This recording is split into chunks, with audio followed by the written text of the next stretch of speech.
Hello, YouTube, and welcome back to Brewing with Magic. Well, we're still in spoiler season, and today's featured college is Quandrix.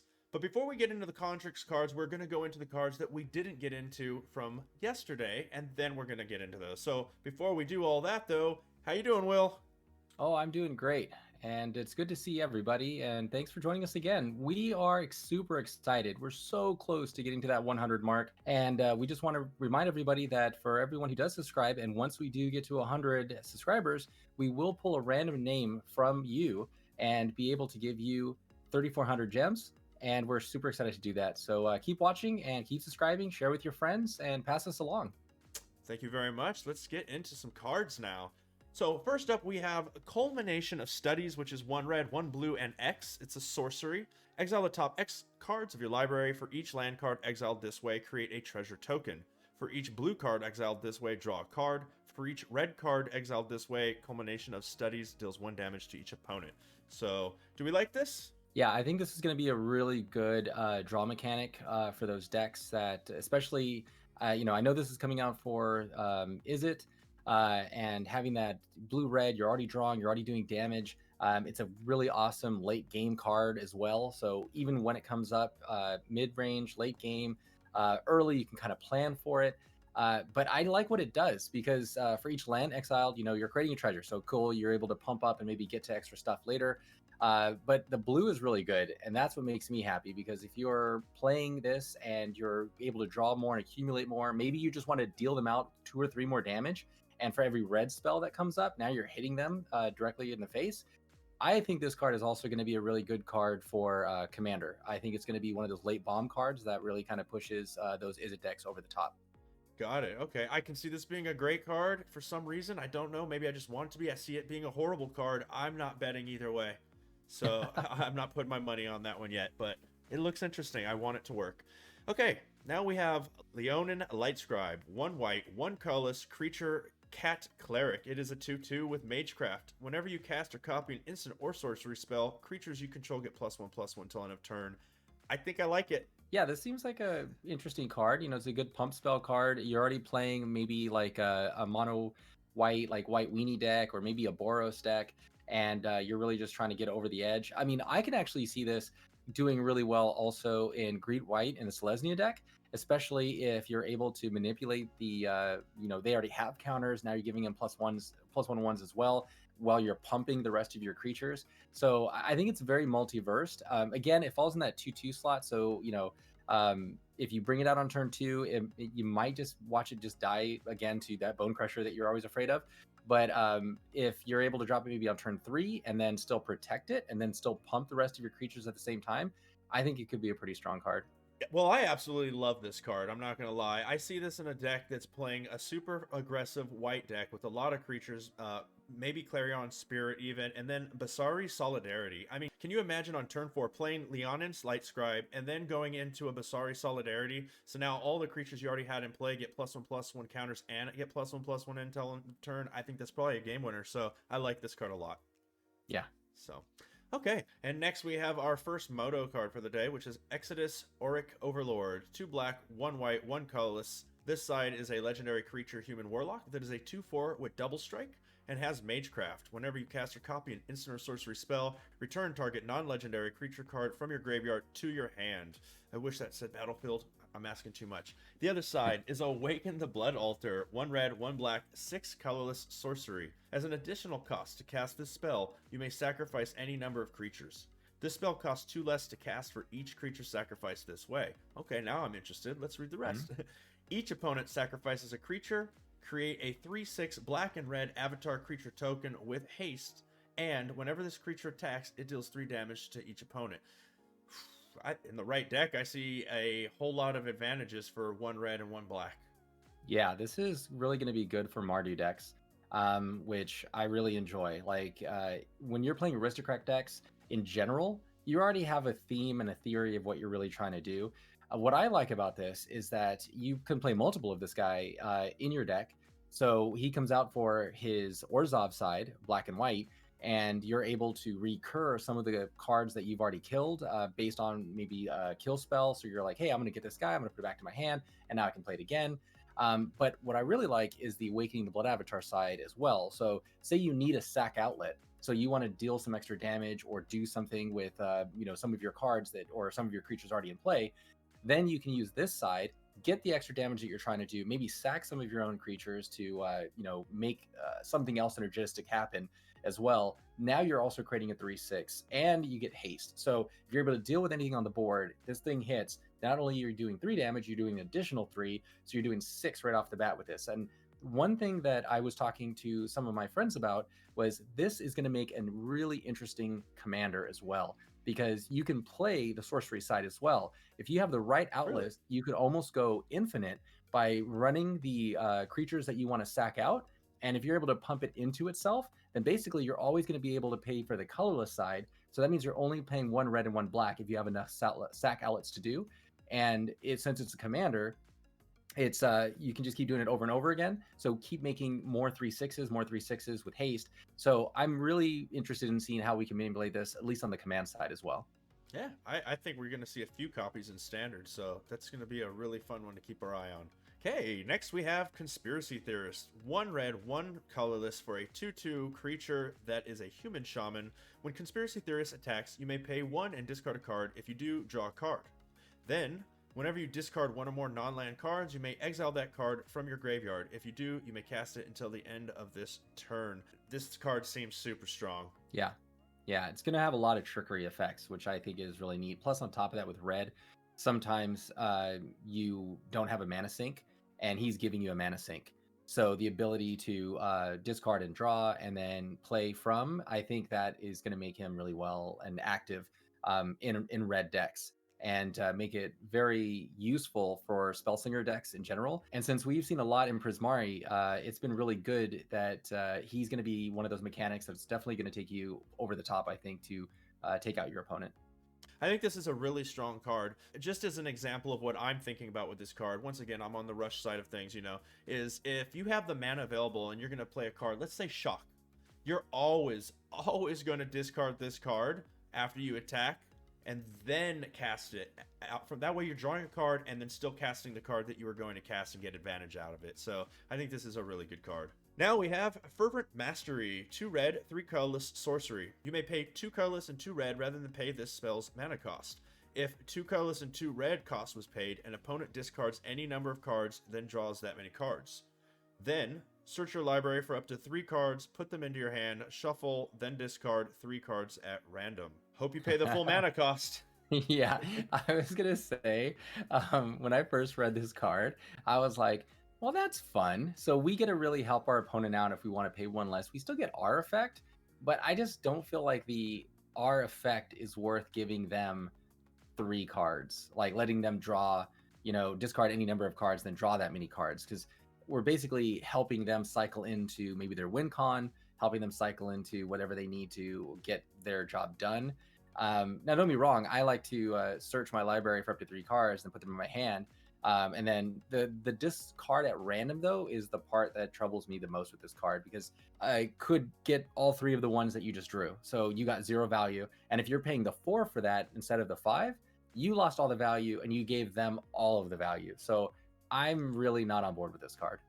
Yeah, I have to see how if you pay 4 converted mana cost, this card reads you have 59.5 cards and your opponent has 60.5 cards, but that half card is in your deck and you're casting it for them. So I definitely don't like that part. And then 5 mana to do the other thing seems extremely strong if there's a control deck that can fit a double red mana costing card in it. This sets up combos all day long, or just really finds your finishers for control deck. So depending on the meta, I think the full cast cost of this is an amazing card. Next, we have Invention of the Dragon, which is 2 red and 2 colorless sorcery. As an additional cost to cast this spell, exile an instant or sorcery card from your graveyard. Then, Intervention of the Dragon deals X damage to each non-dragon creature, where X is the mana value of the exiled card.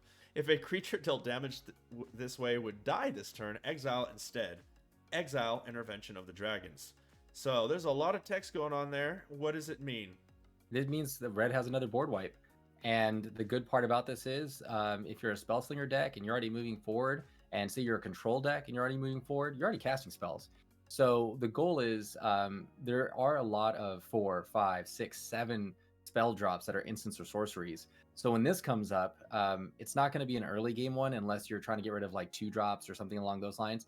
But this is going to be one of those mid-range, late game sorceries that comes up. Now, the only issue is if you're playing against a mirror match and someone's playing with dragons, this card's dead. It's a dead card in your hand.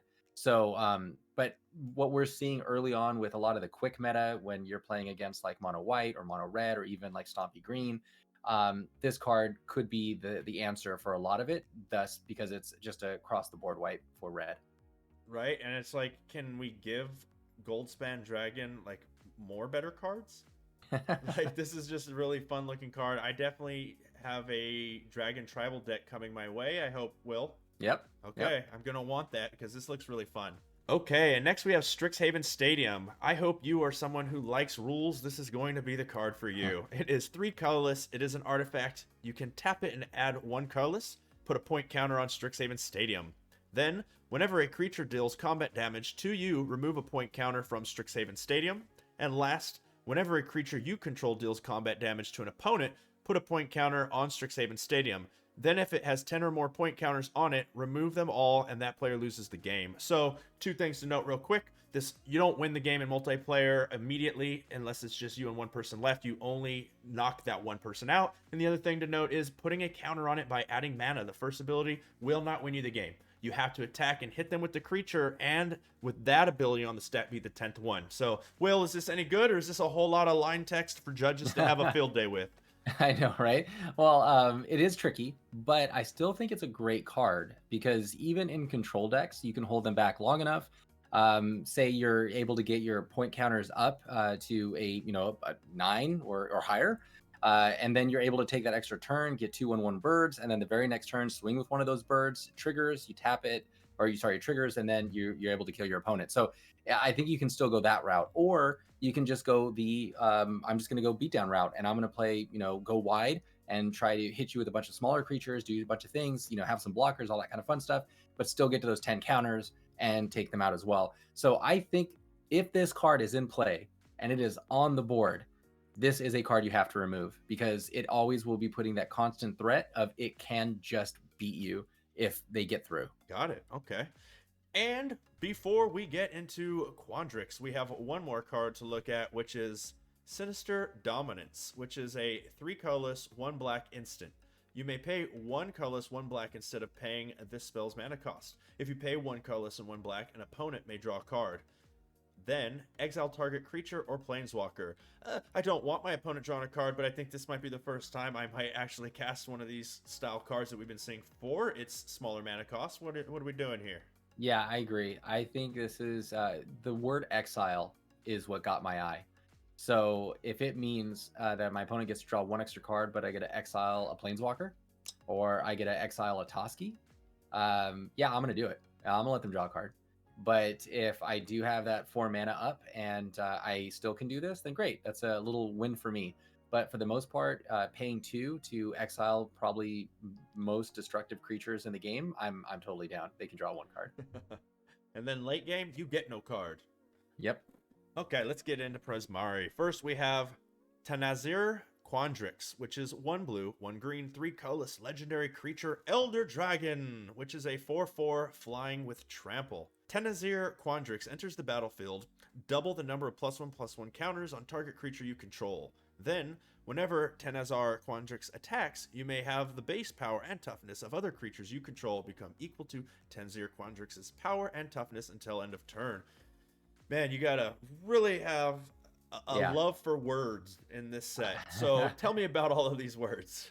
I am super stoked for Quandrix. Like the Quandrix cards in general are great. And so this card specifically with an Elder Dragon makes it so much better for those low cost and mana dorks or low cost end creatures that maybe are giving you to that ramp effect or maybe they're just mucking up the board. And in blue and green, there are a ton of those creatures. So if Tanazir Quandrix is on the board and he attacks, well, guess what? All of those like 1/1s are now 4/4s, and you are just going in fast and hard. So the other cool part about this is just he doubles the number of +1/1 counters. And with the Quandrix set, there are a lot of +1/1ers that are going to be going on a ton of creatures. So having this effect also ramps those creatures up immediately. So he gives a double effect to 2 or 3 different types of decks that might be just brewing quickly out there once this set rolls out. Okay, well, I have a feeling from everything I just heard you say that there's a deck coming my direction. So, next we have Manifestation Sage. It is a total converted mana cost of 4, being either blue or green of your choice. Creature, human, wizard, 2/2. When Manifestation Sage enters the battlefield, create a 0/0 green and blue fractal creature token. Little fun fact, fractals are brand new to this set. Mm-hmm. Then put an X +1/+1 counters on it, where X is the number of cards in your hand. Yeah, Manifest Sage. This card is either going to be a win-all or it's going to be one of those cards that you're like, man, I wish I draw it earlier. But I think if you run the right build, especially with the Quandrix decks that people are most likely to be building with card draw and card dynamic, this card actually could be really good. Just depending on where your card number is at the time that you cast this guy. So if you only have 1 card in your hand, well, that's what you're making. But if you have 5, 6, or 7 cards, or if maybe you have a unlimited hand size and you are able to play him and you have 9 cards in hand, well, you just made a 9/9. So it just varies. I feel personally, though, that it might be difficult to try to make him work in most decks. Yeah, I think it's going to be very specific on the deck you build. Okay, I really like this card. If you look at it from a card advantage point of view, let's say worst case scenario on turn 4, you only have 2 cards in your hand. You get 2/2/2s. So does this pass the stomp test? No, but kind of. So if you have 2/2/2s and they stomp one, you still get one of them, and you got rid of that stomp target for the future for them that now they've wasted on that creature. But if you throw this and have 3 cards or more in your hand, this is just an absolute amazing card advantage card in my opinion, because with the stomp test, not only can you get them to use the stomp, but your 3/3 that you're going to get kills that Bone Crusher Giant. So I think there's a lot of value even at the lower end of amount of cards that you might have in your hand, but sky's the limit from there. I like it. Next we have Augmenter Pugilist, which is 2 green, 1 colorless creature troll druid, 3/3 with trample. As long as you control 8 or more lands, Augmenter Pugilist gets +5/+5, and then the backside. Echoing Equation, 2 blue, 3 colorless, sorcery. Choose a target creature you control. Each other creature you control becomes a copy of it until end of turn, except those creatures aren't legendary if the chosen creature is legendary. Shenanigans. Yeah, this is going to be a fun modal card. I think there's a lot of value out of this card. When I first started reading it, I was like, whoa, okay, well, that's different. And then when you get to the backside, I was like, man, that is a game changer, especially if you are going wide. And now you're able to turn everything into Transar Quandrix, the legendary Elder Dragon. So it's going to be very interesting how people play this card out. I do like the trample, and again, late game, now you're getting a 10/10 with trample. So if you have 8 or more lands out, so it works on both ends. Him being a 3/3 is great. Him being an 8/8 is even better. But the Echo and Equation side, I really am interested to see how we can evolve that card and make it work. Yeah, if that is a card that sees standard or whatever format, but I'm going to say standard, then I have a feeling when you play that card, you probably win the game. Is the way that deck's going to be built. So we have Hall of Oracles. Land, tap for colorless, or pay 1 and tap to add 1 mana of any color. Gotta like mana fixing. And then what do we have?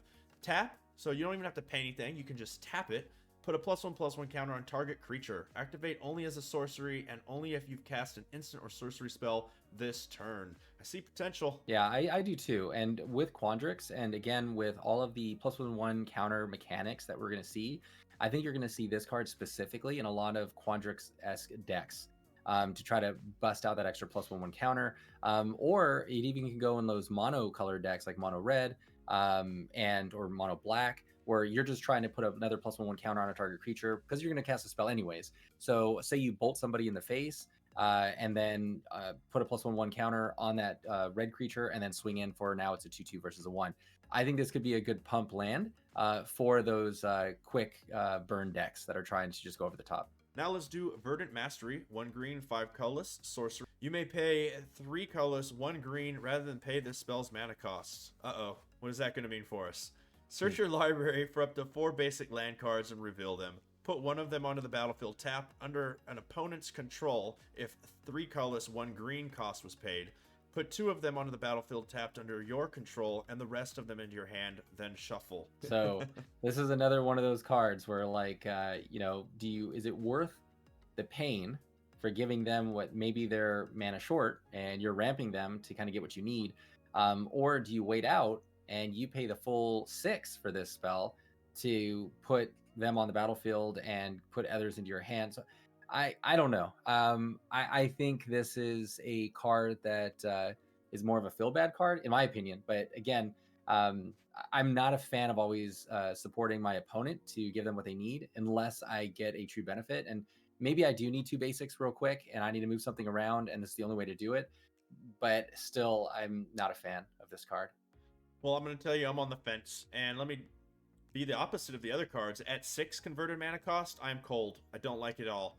In the right deck, I think the 4 converted mana cost side might work, and it's going to have to be a deck where you definitely have a much higher converted mana cost, higher end deck than your opponent, and it doesn't matter if they've got, like, say, 1 extra land given to them from you, because your spells are just going to be way more impactful, but it's definitely going to have to be a build around. Let's do Accomplished Alchemist, 1 green, 3 colorless, creature, elf, druid. Tap, add 1 mana of any color, or tap, add X mana of any 1 color, where X is the amount of life you gain this turn, and it is a 2/5 elf druid. So there's a lot of really good elves out there to compete with. Does this compete with any of those elves? Yeah, I was looking at this card and I was really trying to think it over, and I'm like, will it fit in Historic? Is it just a standard card, or maybe it's just something that you're going to play in Limited? And the second effect, add X of any color, where X is the amount of life you gain this turn, that was the only thing that I could see it might being somewhat beneficial if you're playing it under the right shell. And it would have to be, of course, some kind of life gain shell where you're definitely gaining a ton of life, and he's a back end thing. And is green doing that right now?